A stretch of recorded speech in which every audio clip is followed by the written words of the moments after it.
మాజీ శాసనసభ్యులు పోతిన చిన్న కౌన్సిల్ విగ్రహావిష్కరణ కార్యక్రమం ఆంధ్రప్రదేశ్ నగరాల సంఘం ఆధ్వర్యంలో నిర్వహించుకోవడం ఎంతో అభినందనీయమని శ్రీ నగరాల సంఘం ఆంధ్రప్రదేశ్ వ్యవస్థాపక అధ్యక్షులు బీసీ ఇంటర్నేషనల్ వెల్ఫేర్ అసోసియేషన్ రాష్ట్ర అధ్యక్షులు డాక్టర్ ఎన్వీరావు అన్నారు. శనివారం నెహ్రూ బొమ్మ సెంటర్ శ్రీ తేలపోల రాజా హైస్కూల్ వద్ద మాజీ శాసనసభ్యులు పోతిన చిన్న విగ్రహావిష్కరణ కార్యక్రమం నిర్వహించారు. ఈ సందర్భంగా కేఎల్ నగర్ తన ఛాంబర్లో మాట్లాడుతూ అందరికీ సుపరిచితుడు, అందరి మన్ననలను పొందినటువంటి వ్యక్తి స్వర్గీయ పోతిన చిన్నాని కొనియాడారు. పేద బడుగు బలహీన వర్గాల ఆశాజ్యోతిగా అందరి మన్ననలు పొందినటువంటి పోతిన చిన్న భౌతికంగా దూరమై 30 సంవత్సరాలైనా ఇప్పటికీ కూడా అందరి మనసుల్లో చిరస్థాయిగా నిలిచిన వ్యక్తి అని అన్నారు.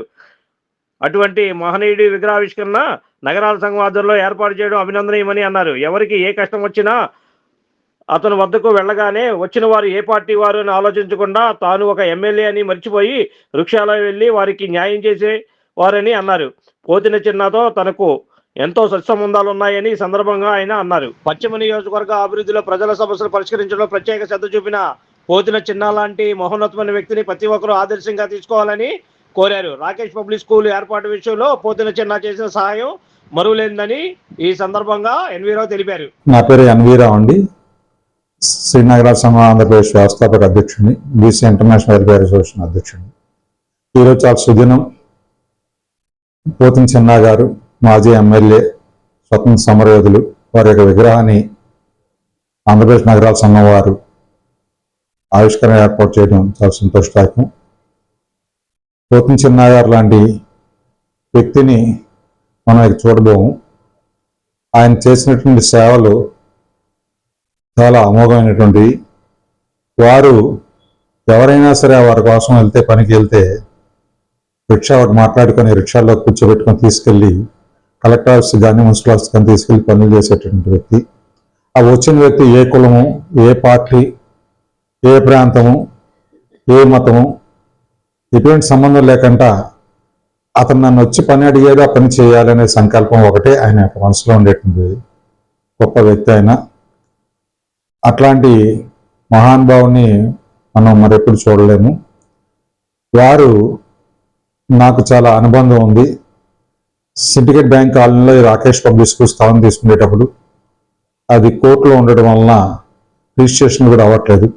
ఆ రోజు పైడిపాటి గోపాలరావు గారు, ప్రతిశేషులు పైడిపాటి గోపాలరావు గారు, అలాగే పోతిన చిన్న గారు, కొరగని శేఖర్ బాబు గారు ముగ్గురు కలిసి కూర్చొని ఏం చేద్దామని డిస్కస్ చేసి ఒక పోతిన సాయి ప్రసాద్ లాయర్ గారి దగ్గర తీసుకెళ్తే కొనుక్కుంటే నీకు ఎటువంటి రైట్స్ ఉండవు అని చెప్పినప్పటికీ కూడా వారు నా వెనకాల ధైర్యంగా ఉండి తర్వాత అవుతులే రిజిస్ట్రేషన్లు, ముందు నువ్వు స్వాధీన అగ్రిమెంట్ రాయించుకొని కొనుక్కో, దాంట్లో స్కూల్ కట్టుకుని మేము అండగా ఉంటామని చెప్పేసి నాకు ధైర్యం చెప్పి ఇక్కడ నాతో స్థలం కొనిపించారు.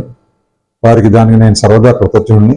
తర్వాత ఒక 5 సంవత్సరాల తర్వాత రిజిస్ట్రేషన్స్ అవి అయినాయి, అప్పుడు చేయించుకోవడం జరిగింది. అలాగే ఆనాటి మేయరు జంజాల శంకర్ గారి తీసుకెళ్ళి మా అవార్డ్ స్కూల్ నడుపుకుంటున్నాడు, అతను 10 గజాల స్థలం ఇవ్వమని చెప్పేసి అప్పటికి ఇంకా స్విమ్మింగ్ పూల్ అది కన్స్ట్రక్షన్ చేయలేదు, దాంట్లో కూడా అడగడం జరిగింది.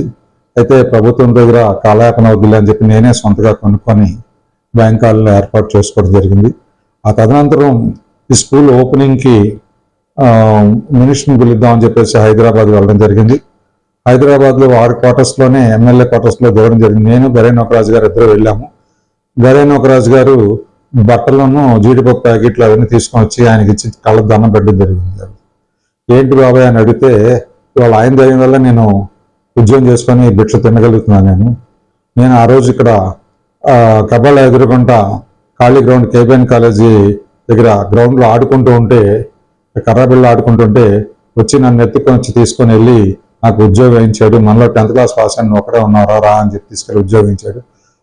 దానివల్ల ఇవాళ నేను కార్పొరేషన్లో మేనేజర్గా కాగలిగాను. ఆయన దయవల్ల ఈ ఉద్యోగం నాకు వచ్చిందని చెప్పేసి చిన్న గారు బతికినంత కాలం కూడా గరే నోకరాజు గారు ప్రతి సంవత్సరం ఆయన వివాహ దినోత్సవం రోజు, చిన్నగారి వివాహ దినోత్సవం రోజు వెళ్ళి ఆయన బట్టలు పెట్టి, భార్యాభర్తలు బట్టలు పెట్టి కాళ్ళకి నమస్కారం పెట్టడం ఆయన యొక్క సంస్కారానికి నిదర్శనం. అలాగే చిన్నగారు నన్ను గరే నోకరాజు గారిని కూడా అప్పుడే 2 నెలలు ఇంకా ప్రధానమంత్రి అవుతారు పివి నరసింహారావు అనగానే ఆయన హైదరాబాద్ వచ్చారనగానే ఆయన ఇంటికి తీసుకుని వెళ్ళడం జరిగింది మమ్మల్ని. అలాగే పివి నరసింహారావు గారు పరిచయం చేయడం జరిగింది. ఎన్వీరావు ఇలా మాకరోడే విజయవాడ 1 టౌన్లో స్కూల్ రన్ చేసుకుంటున్నాడు అని చెప్పి, అలా గరే నోకరాజు మున్సిపల్ కార్పొరేషన్లో పనిచేస్తున్నా అని చెప్పి మనం పరిచయం చేయడం జరిగింది. ఆ తర్వాత 1 నెల 15 రోజులకే రాజీవ్ గాంధీ చనిపోవడం, ఆయన ప్రధానమంత్రి కావడం జరిగింది. అలా పివి నరసింహరావు గారి దగ్గర తీసుకెళ్ళడం కానివ్వండి, తర్వాత నాకు సెక్రటరియట్లో మా మిస్సెస్ ట్రాన్స్ఫర్ విషయంలో కూడా తీసుకెళ్లి అధికారులతో మాట్లాడి పరిచయం చేయించడం జరిగింది. అలాంటి మహానుభావులు మనం ఆయన వెనకాల వచ్చే వాళ్ళు చూస్తుంటే ఎవరో తెలియదు, ఆయన పని అడగడంగానే భుజాన్ని వేసుకొని చేయడం జరిగేది అనమాట. అలాంటి మహానుభావుడి యొక్క విగ్రహాన్ని ఈరోజు ఆవిష్కరించుకోవడం చాలా సంతోషదాయకం. Thank you for this. Like, subscribe and press the bell icon for new updates.